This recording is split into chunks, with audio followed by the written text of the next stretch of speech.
Hello students, मेरा नाम भूपेश वासु और आज का इस टॉपिक है वो है प्याज पे हमने एक्सपोर्ट ड्यूटी लगाई है। वो है 40% और वो ड्यूटी क्यों लगाई गई है इस पे चर्चा करेंगे। ये न्यूज है हिंदू की 27 तारीख की यानी संडे की। हम संडे की न्यूज आज क्यों डिफाइन कर रहे हैं, क्योंकि आज का दिन बहुत ही इंपॉर्टेंट है, क्योंकि आज रक्षाबंधन के बाद का दिन है और एग्जाम आपके बहुत जल्दी पास में आ रहे हैं। तो चलिए वीडियो शुरू करते हैं। सबसे पहले हम बात करेंगे कि प्याज पर जो निर्यात कर है वो 40% क्यों लगाएगा। चलिए उसी टॉपिक पे बात करते हैं। और इस टॉपिक पे सबसे पहला टॉपिक है कि आपने प्याज पे अभी क्यों लगाया। इसका पहला जो ड्यूटी इंपोज की गई है वो है higher average retail price by 25%। जो पिछले महीने की तुलना में जून की तुलना में जुलाई में जो रिटेल प्राइस बढ़ गया था प्याज का वो है 25%। और ये इसका जो रियल रीजन है वो है कि फरवरी के महीने में, फरवरी 2023 के महीने के अंदर जो हार्वेस्ट था वो हाई टेम्परेचर की वजह से कम हुआ है। और तीसरा जो रीजन इसका बोला जा रहा है वो है कि मार्च अप्रैल के महीने में अनयूजुअल रेनफॉल हुई थी। नॉर्मली वहां पे रेनफॉल नहीं होती है। अब इसके बारे में बात करेंगे कि इसका टाइमिंग क्या रहता है, कब प्याज उगाया जाता है। तो भारत के अंदर 3 सीजन होते हैं इसमें प्याज उगाया जाता है। पहला होता है खरीफ का, जिसके अंदर जुलाई अगस्त के अंदर उसको बोया जाता है और हार्वेस्ट किया जाता है अक्टूबर दिसंबर के बीच में। दूसरा सीजन आता है लेट खरीफ का, इसके अंदर अक्टूबर नवंबर में आप उसको बोते हैं और जनवरी से लेकर मार्च तक के बीच में उसको हार्वेस्ट करते हैं। और तीसरा आता है रबी का सीजन। रबी के सीजन के अंदर आप इसको दिसंबर से लेकर जनवरी तक आप प्लांट करते हैं और मार्च से लेकर मई तक इसको हार्वेस्ट करते हैं।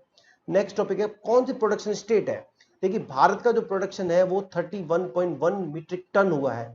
और इसके अंदर जो मेन 3 स्टेट है उसके बारे में बात करेंगे। सबसे पहले नंबर पर जो आता है वो आता है महाराष्ट्र, 39% अकेला जनरेट करता है।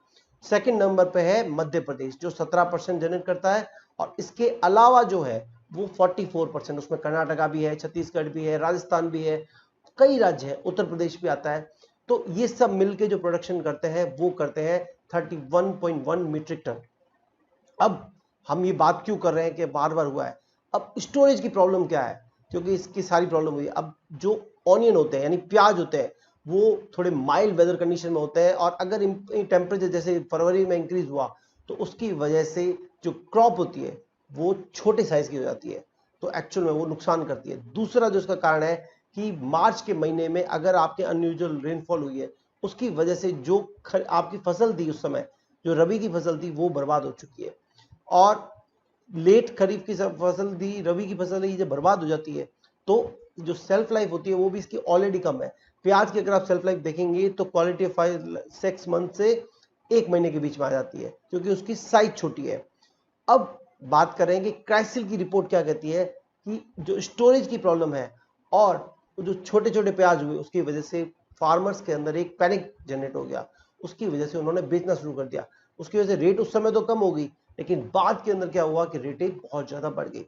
अब इंडिया एक्सपोर्ट करता है क्या? जी हाँ, इंडिया भारत से बहुत बड़ा मात्रा में प्याज को एक्सपोर्ट करता है। और इंडिया ने पिछले साल 2022-23 के अंदर 2.5 मिलियन टन फ्रेश ऑनियंस को एक्सपोर्ट किया, जिसकी कीमत थी 4,522 करोड़ रुपए। इंडिया के director general of commercial intelligence and statistics की डेटा है। और इंडिया नीदरलैंड और मैक्सिको यानी कि हॉलैंड और मैक्सिको के बाद में तीसरा सबसे बड़ा एक्सपोर्टर है प्याज का। तो नीदरलैंड की जो मार्केट शेयर है वो है 15.8% और मैक्सिको की मार्केट शेयर है 11.7%। इंडिया का 10% के अराउंड आता है। अब गवर्नमेंट क्या कर रही है? गवर्नमेंट कह रही है कि हमने, यानी पिछले हफ्ते गवर्नमेंट ने कहा है कि हमने बफर स्टॉक जो रखा हुआ था उसको 5 लाख मीट्रिक टन से बढ़ा दिया है, यानी कि अब वो 3 लाख मीट्रिक टन से 5 लाख मीट्रिक टन हो चुका है, यानी 2 लाख मीट्रिक टन उन्होंने एक्स्ट्रा रखे हैं। दूसरा जो बफर होगा वो रिटेल कस्टमर को सब्सिडाइज प्राइस में 25 रुपए किलो रिटेल आउटलेट्स पर और national cooperative consumers federation of India के द्वारा अगस्त 21 से प्रोवाइड किया जा रहा है।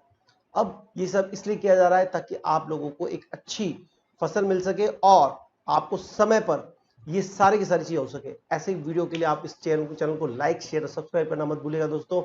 और आप याद रखना ऐसे ही कंटेंट लेके आता रहूंगा और मैं प्रयास करूंगा कि डेली हिंदू और जो मेन न्यूज़पेपर्स हैं जो आईएएस की तैयारी कर रहे हैं, आरएएस की तैयारी कर रहे हैं, उनके लिए डेली एक खबर का डोज लेके आऊं।